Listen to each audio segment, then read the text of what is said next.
Ravi d'accueillir Dominique Girolt sur le plateau télé du Hub Institute à l'occasion de Energies Forum au Hub Lab. Alors Dominique, tu es UPS and Data Center Facility Manager chez Huawei France, sois le bienvenu. Absolument, merci beaucoup. Merci à Hub Institute pour cet échange.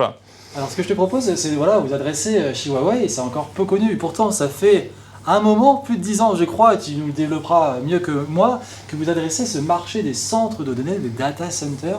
Alors pourquoi? Quelle est la genèse finalement, l'approche du marché que vous avez, et qu'est-ce qui vous a fait basculer sur ce marché chez Huawei?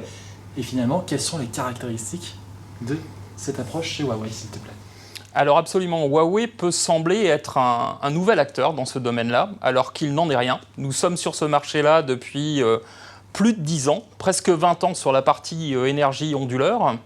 Et aujourd'hui, nous adressions des gens qui nous venaient des télécommunications. Et aujourd'hui, je dirais, Huawei a depuis quelques années souhaité élargir son scope produit, sa gamme de matériel, pour pouvoir répondre à une demande qui est certes très croissante dans le data center et où nous avons, nous, les compétences.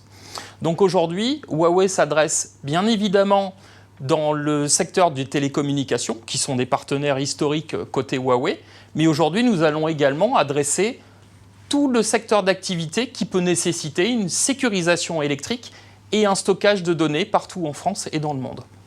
Parfait, alors vous inscrivez vraiment dans une démarche verte, green, mais alors comment? C'est toujours la question qu'on peut se poser, quelles sont les actions, les leviers d'action que vous activez chez Huawei pour y parvenir, en quelques éléments? Absolument. Alors Huawei s'inscrit aujourd'hui très clairement comme un leader technologique dans le marché de l'énergie et dans tous les métiers que peut dresser Huawei. Un petit rappel, Huawei investit énormément en recherche et développement tous les ans. Pour preuve, l'année dernière, nous avons été classés numéro 1 en termes d'entreprises investissant dans la recherche et le développement, et nous en trouvons plus qu'une partie dans l'activité du data center. Alors, où va-t-on trouver de l'innovation? On parle d'empreinte carbone, de neutralité carbone. Aujourd'hui, Huawei va vraiment travailler dans ce qu'on appellera la modularité des solutions.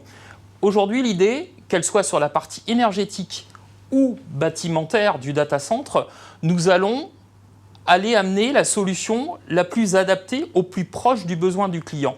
Et quand je parle de modularité, nous nous inscrivons typiquement dans des solutions qui sont évolutives dans le temps et avec une empreinte carbone très faible, parce que nous avons, je vais citer quelques exemples, les onduleurs les plus compacts avec les rendements les plus élevés du marché aujourd'hui.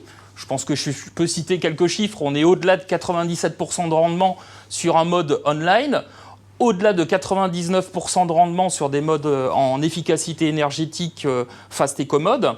Et aujourd'hui, cette technicité, cette avancée technologique, on va la retrouver sur tous les sous-ensembles du data center. Je dirais on va la retrouver sur la partie onduleur que je viens de citer, mais également sur la partie bâtimentaire, dans le choix des matériaux que nous allons utiliser pour justement avoir une empreinte carbone la plus faible possible. Nous travaillons bien évidemment également dans les solutions de cooling, où nous travaillons sur des solutions en free cooling également. Parfait, très bien. Alors à ce moment-là, vous êtes aussi un fournisseur de solutions qui sont complètes, et vous l'avez précisé en tant que constructeur également. Absolument. Alors aujourd'hui, nous nous inscrivons typiquement dans un fournisseur de solutions complètes.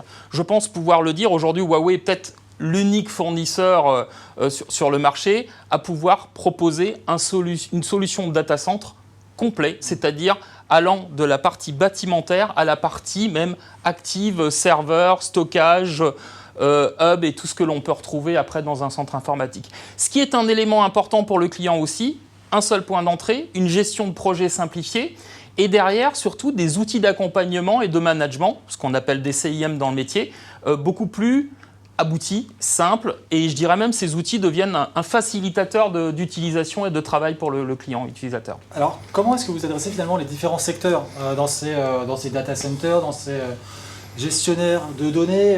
Vous êtes présent sur toute la chaîne de valeur? Alors aujourd'hui, nous essayons d'être présents sur toute la chaîne de valeur. Nous travaillons sur différentes transversales métiers.